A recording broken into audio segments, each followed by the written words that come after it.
My daughter blocked me from attending her wedding, so I canceled the wedding venue I paid for. It's incredibly tough when things go sideways with your family, especially when it's your own children who are involved. It feels like they have a special power to hurt you deeply more than anyone else can. Let me unpack my story a bit more so you get the full picture. My daughter Ava, who's 27 years old, made a decision that hit me really hard. She blocked me from attending her wedding. It's been a rough time. I've spent the last week just drinking and trying to deal with the sadness. To give you a bit more context, I wasn't just a guest with hurt feelings. I was the one footing the bill for her wedding. I thought of it as a wedding gift, a way to show my love and to support her as she started this new chapter in her life. Ava has always been a bit of a challenge. Ever since she was little, raising her wasn't a walk in the park. I faced many sleepless nights and stressful days. But when she told me she was finally settling down with someone she loved, someone she wanted to spend her life with despite their financial struggles, I felt a wave of relief and happiness. They didn't have enough money to put together the wedding of their dreams, so I stepped in. I thought it was the right thing to do, helping them out during such an important time. But oh boy, did things take an unexpected turn. A few days before the wedding, I realized I wanted to include my brother in the celebration. So I called the wedding planner to add him to the guest list. That's when the first red flag popped up. The planner hesitated and told me the guest list was already maxed out. I found that a bit odd, so I pushed a little harder. I asked him to send over the complete guest list, thinking maybe we could rearrange some things or squeeze in just one more seat. The planner was reluctant to share the list with me, but after I mentioned that I might have to talk to his boss if he didn't cooperate, he finally agreed and sent it over. What I saw next was a real shocker. Neither my wife's name nor mine were on the list. I immediately called the planner back, thinking there had to be some mistake. There's no way my own daughter would leave me out of her wedding, especially not when I was the one paying for it. But the truth was harder to digest than I expected. The planner, a bit awkwardly, informed me that he was specifically instructed by Ava not to include our names on the guest list. I demanded proof because this just didn't seem right. Reluctantly, he forwarded me the email conversations between him and Ava, and there it was in black and white. Ava had also instructed him to make sure the security was tight, and that we were specifically blocked from entering the venue. Can you imagine how devastating that was? The whole situation felt surreal. I knew Ava and I had our differences, and yes, she clearly was upset with me. But to exclude me from such a milestone in her life in such a cold, formal way, it stung more than I can express. This incident really opened my eyes to the depth of her feelings. To think that she would go to such lengths to keep me away from her wedding, despite all I was willing to do for her, was heart-wrenching. It's a tough pill to swallow, realizing your own child can feel so strongly against you that they would cut you out of one of the most important days of their lives. Continuing from where I left off, the entire situation was escalating, and I was at my wit's end. After discovering that I was deliberately excluded from the guest list, I was seething with anger. Ava's phone was consistently going to voicemail as it was her bachelorette party. I left a message urging her to call me back, but the call never came, neither that day nor the next. The silence was unbearable. By the third day, with the wedding looming just around the corner, I couldn't handle the uncertainty and the hurt anymore. I decided to confront her directly and drove to her apartment where she was living with her fiancé. I was informed by the wedding planner that Ava was already aware of my discovery about the guest list, which explained her silence. When I arrived, she agreed to meet with me, albeit briefly, amidst her busy wedding preparations. The tension was palpable. I confronted her, demanding to know why she had blocked me from her wedding. Her response was dismissive, almost cold. "Well, good for you," she said. "It saved you time and energy to travel to the venue. I'll send the photographs of the wedding if I get the time." Her words felt like a slap in the face, the casual dismissal of my feelings and efforts. At that moment, I lost all composure. I was beyond furious, but beneath that anger was a deep, profound hurt. I broke down, tears replacing the shouts, and asked her, heartbroken, "What did I do wrong to deserve this?" Her reply cut even deeper. She accused me of always siding against her, of flaunting my new wife, her stepmother, in her face, of not defending her when she felt she needed it most. She spoke of instances where I didn't stand by her when she behaved badly towards others, including bullying my niece. It was true that there were times when I couldn't defend her actions. How could I when she was clearly in the wrong, like the time she bullied or when she was caught with pills and illegal substances in school? But through all her troubles, I had tried to protect her. When she was struggling with substance abuse, I was there, trying to help her find her way back. Yet none of that seemed to matter now. Her perspective was set. She felt wronged by me in ways that apparently were unforgivable. Standing there in her doorway, I realized how wide the chasm between us had grown. The pain of this revelation, of seeing how much she resented me, mixed with the shock of being excluded from her wedding, was overwhelming. This wasn't just about a guest list. It was about years of accumulated grievances, misunderstandings, and hurt feelings. It was about a relationship that had fractured, perhaps beyond repair, and all I could do was stand there, feeling the weight of everything that had gone unsaid for too long. The whole situation escalated quickly from bad to worse. After Ava told me to leave her apartment, accusing me of bringing negativity into her new life, I reminded her that I was the one paying for her wedding. I was so upset that I told her I wouldn't be paying for it any longer. In my mind, I was trying to make her see the gravity of her actions, but it backfired.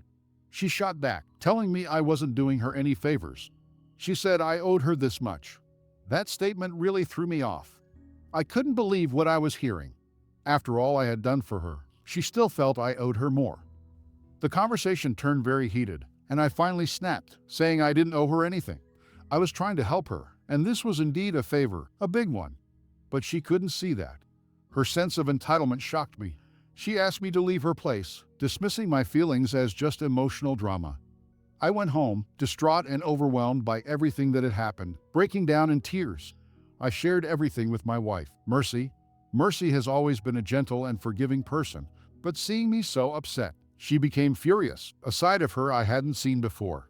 She suggested that we needed to take a stand, that we couldn't let Ava continue to hurt us like this, especially with such ingratitude. Mercy's words struck a chord with me. Ava had been financially dependent on me until just a year ago when she finally landed a decent job that allowed her to pay her own bills. Remembering this and fueled by the raw emotions of our confrontation, I made a drastic decision. I decided to cancel all the arrangements I had made for her wedding. I knew I would lose most of the money I had already paid as deposits for the venue and other services. But at that moment, I didn't care about the financial loss. My focus shifted to making a point, to showing her the consequences of her actions. I canceled the venue to ensure that her wedding plans would be disrupted. I thought about canceling the wedding planner too, but I held back, realizing that it would give her a chance to find out and perhaps make other arrangements. In a way, I wanted her wedding day to reflect the disruption she had brought into our lives. She would keep the wedding dress. I wasn't going to take that away from her. But in my hurt and anger, I felt justified in taking these steps. I saw it as a last resort to teach her a lesson about gratitude and respect. I was feeling guilty while doing all this, but when I looked back, I realized I had already done enough for her. If she didn't feel guilty cutting me off from her wedding, why should I? On the day of the wedding, when the wedding planner went to the venue with decorations and caterers, they were denied entry. It led to chaos when the security had to show the cancellation email. The wedding planner called me for the remaining payment as they had invested in the arrangement. I said it was no longer my business. The booking was not done by me, though I was paying for it, so they needed to catch hold of Ava. They said Ava had a scuffle with the venue guards when they blocked her entry.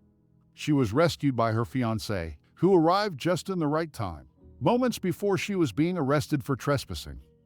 She tried to call me, but I had blocked her number. She showed up at my house, but I had removed her access from the main gate. Not that I was afraid of her or I was hiding from her, but I wanted to keep myself at peace.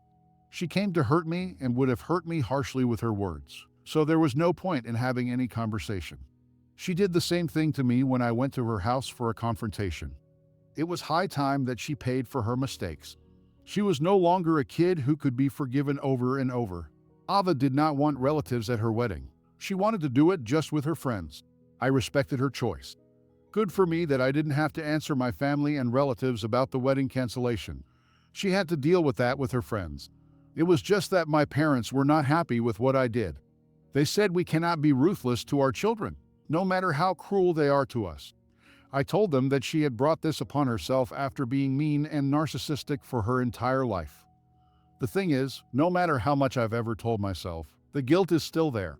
I put on a brave face and justify my actions. But deep down, I do feel bad that it stopped my daughter's wedding. I don't know why I'm writing this, but pinning everything down, I'm burdened. My heart now for the updates. Update 1. Thanks for all the moral support. I didn't expect that people would laud me for my actions. I thought that I would be called out for being so vindictive towards my own daughter. Some of you asked about the background of Ava's hatred towards us. Sorry I missed that point. I didn't know how this format works, but here are the details. My wife, Mercy, 45, female, is my second wife. Ava is my daughter from my first marriage. Her mother and I were separated when Ava was 7. She found solace in her friend and left him for me. They were shifting to Europe and didn't want Ava, so I got custody of her. I got married to Mercy when Ava was 13, and since then, Mercy and I have been facing the wrath of Ava. She hates Mercy's guts. It was pretty understandable when she was a teenager. It was hard to see someone else replacing her mom. Mercy, as a teacher and a trained children's counselor, assured me that Ava would be fine once she hit adulthood. She would see me as an individual who needs a partner, and not only her dad. I married 5 years after the divorce.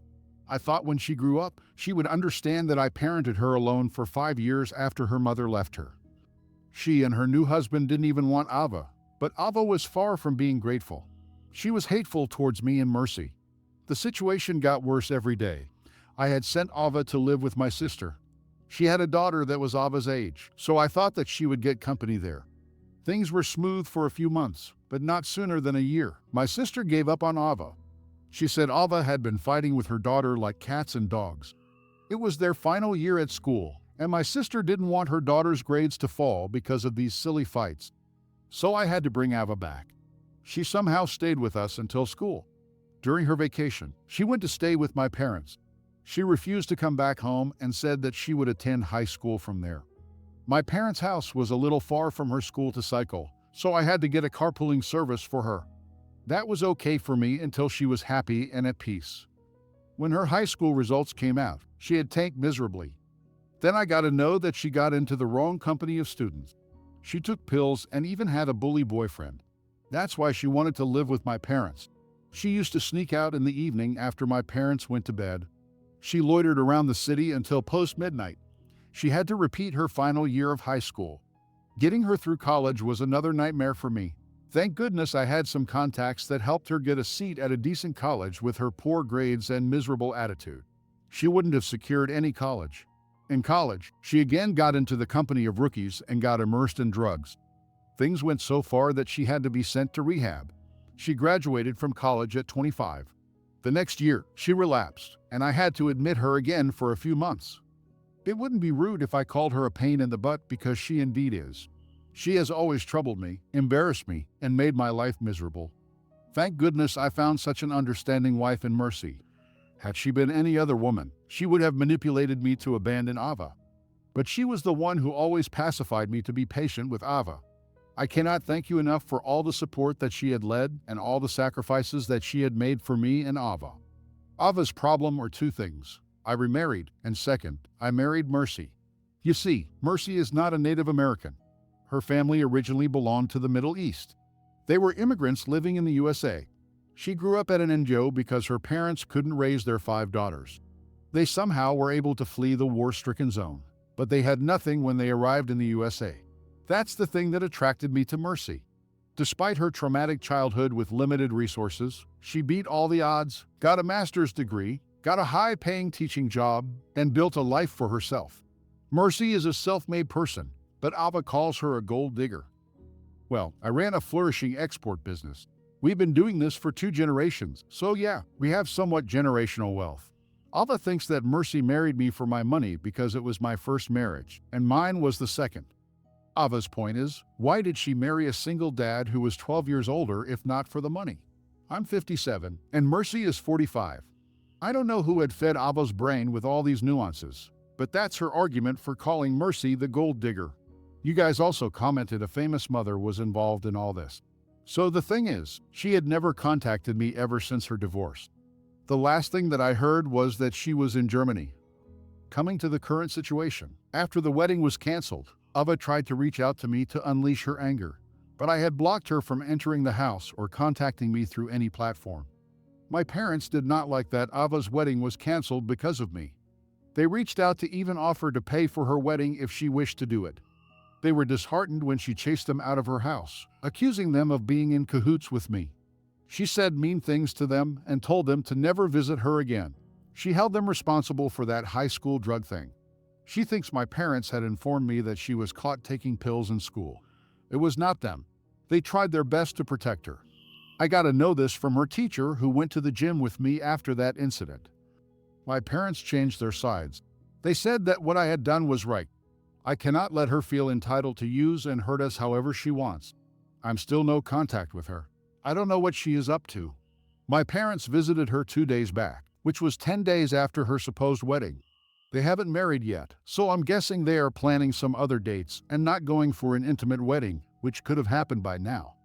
Oh yes, I blocked her credit card, the one which I'm paying for. She was not using it much after her job, but she still has access to it. I'm sure this is going to further anger her, but I don't care now.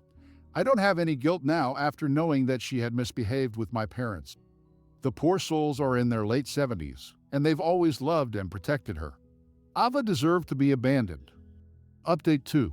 Hey guys, I know it's been over a year since I updated this thread, but I was in constant touch with everyone who commented on the post. People PM me after a few weeks. I got to know that Ava had married her fiancé in a private ceremony with just their close friends. I was happy that she was married and wished her a good life.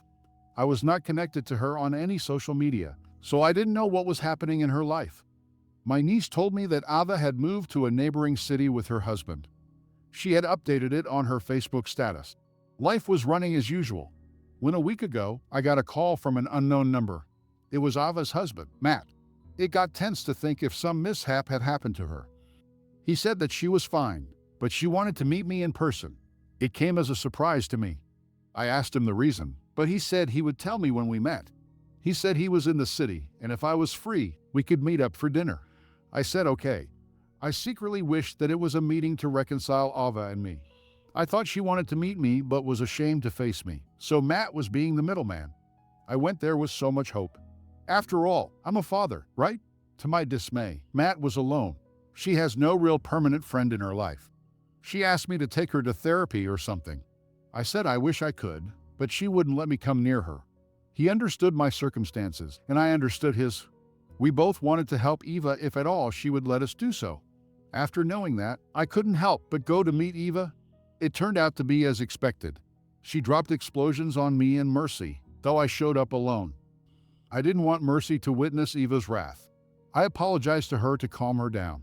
I didn't think about right and wrong at that time. She was going through a rough time, and I wanted to help her out. I said she could curse me whatever she wanted, but she needed to see a therapist first. She didn't listen and dug up the past. She yelled that she hated Mercy to the extent that she wanted to kill her. She said that she blocked us from her wedding because she was embarrassed to introduce Mercy as her stepmom. She was ashamed of her and was ashamed of me for marrying her. She didn't listen to me and chased me out of the house. She blamed me for all of her miseries in life. I don't know if I was right or wrong, and honestly, I don't care. I want her to come out of this, but I don't know how to help her. Update 3. Thanks for all the moral support. I was very disturbed while making the last update. The space really helped me release my nerves. Mercy suggested that I take the help of Eva's best friend from school. Her family was her neighbors, so we knew each other quite well. She was now living in South Africa. I reached out to her on social media and told her about the situation. I requested her to contact Eva, and if she opened up to her, I was betting that she would because she was the only one with whom Ava never had a fight. She assured me that she would help me and convince Eva to go to therapy, and gladly she did. Eva is going to therapy, and I'm guessing it's going well because a week ago, she met my parents and apologized to them for her misconduct. She confessed that her hatred grew so badly she was unable to control it. But she also said that she was never going to forgive me and still blames me for everything. I don't despise her anymore. I just wish her a good life, even if I'm not part of that. Thanks for all the support. I wish no father had to go through this when your child hates you to this level. Story 2. Am I the a-hole for refusing to pay for half of my ex-girlfriend's flight that she can't use because we broke up and now possibly not even mine? My girlfriend, 24 female, and I, 25 male, broke up about 2 weeks ago. It was more her call than mine, but we both knew things weren't going well for a while, so I was sad but not surprised. We ended things amicably and said we'd still be friends, whatever that means. Anyway, we did the XCH of things in each other's apartment a couple of days after the breakup, and then didn't talk again until 2 days ago when she texted me. We had been planning to go on a trip to the Canary Islands this year. The plane tickets were about $800 apiece, and the Airbnb was like $600. So we decided I'd just pay for the Airbnb and she'd pay for the flights. The flights were non-refundable, and we'd already passed the date that I didn't get any meaningful refund from the Airbnb. So I decided to just get a friend to split the Airbnb and go anyway. I had been planning on telling my ex that I'd pay her for my ticket, so she didn't lose the money. But she texted me about it first on Friday. She offered to pay me for the Airbnb minus the cost of the plane ticket because she was still interested in going with a friend. I told her that I was actually planning on going with a friend and I was going to pay her for my ticket and still go. She said okay, but I actually needed to pay her for my ticket and half the cost of hers because she can't use it now. Basically, she says that she agreed to buy 2 plane tickets under the understanding that we would both be going on the trip, and I agreed to pay for the Airbnb under the same understanding. But since that's not happening, we should evenly share the lost costs. Since I'm still using the room in my ticket, the only lost cost is her $800 ticket, and we should each bear $400 from that. I told her that I didn't think that's fair at all. First of all, it was her idea to break up, so the reason we aren't going is on her. Second, there's no reason why she can't use her ticket. She should just get an Airbnb and still go with her friend. I even said I'd sit in her friend's seat and let her friend in my seat so they can sit together. Whether or not she uses her ticket is on her, and she bears any cost of that. She said that she didn't want to go at the same time as me, and also the good Airbnbs were taken for that time. Anyway, we went back and forth, and she even threatened to cancel the tickets, even though she can't get any money back. So I said, you know what? Go ahead and cancel them. Get whatever refund you can. I'll just buy my own ticket and not pay you back anything. She said, I'm not going to talk to you if you're being a dick. Let's talk about this later when you can be more mature. That's where it is right now. My friends are divided. Most say that I should at least pay her for my ticket, which I'm willing to do if she doesn't cancel it. But some say that I should pay for half of hers as well. I'm sticking firm that I won't pay for half of her ticket. Am I the a-hole? Update. Thanks to everyone who commented on my last post. I got so much more advice than I was expecting, and I appreciate it. A lot of you were saying the airline could do something. I told that to my ex, and she actually bought the tickets from a discount agency online, and there was no refund possibility. If you're curious, I can tell you how it all ended. I eventually told my ex that I was not going to pay her more than the $1 for my ticket under any circumstances, and that she could take it or leave it, and I just get my own ticket. She later asked if I'd be willing to let her use the Airbnb if she paid me the entire $600, basically letting me out of the whole trip altogether. To be honest, the Canary Islands were her idea in the first place. It's not like my #1 destination. I could take the money and go somewhere that I'm more interested in. I asked my friend who was going with me if he'd be interested in something cheaper and closer. He hadn't bought his plane ticket yet because he was waiting for me to sort everything out with my ex. We looked at options and decided to accept her offer and go to Biz.